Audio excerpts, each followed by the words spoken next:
Well, some journalists seem to be fixated on the idea of recession, even looking at kind of bizarre indicators, things like sweater sales for evidence that our country's in poor economic health. Have they given the same kind of coverage to our recent market rallies like in the past 3 days? Dan Gainor from the Business and Media Institute is here to discuss, along with Jonas Max Ferris from maxfunds.com. Dan, have they emphasized the good along with the bad?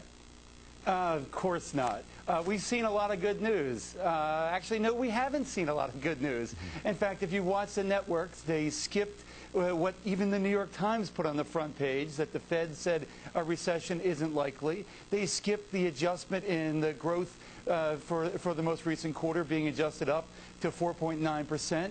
Instead, they've talked recession, and more recession. I think the last thing they claimed was that RV sales going down is another indicator that recession's coming. They're desperate. They're grasping at straws. Dan, I found that in your research, and what we should explain to viewers what you do. You watch all the networks and you pick apart how many times certain things are mentioned. How many times was the word recession or the topic mentioned over, what was your metric, last month? I don't remember the exact number, but what we did, we looked at just the recent month.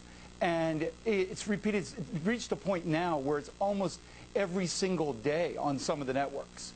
And now you go back even a couple months on this, ABC declaring when we had when we got a bad unemployment number back in September, declaring we're on the road to recession. Then when we found out the number was wrong, they still declare we're on the road to recession. Every little bit of good economic news we get, they ignore or downplay, and then they go looking for something else.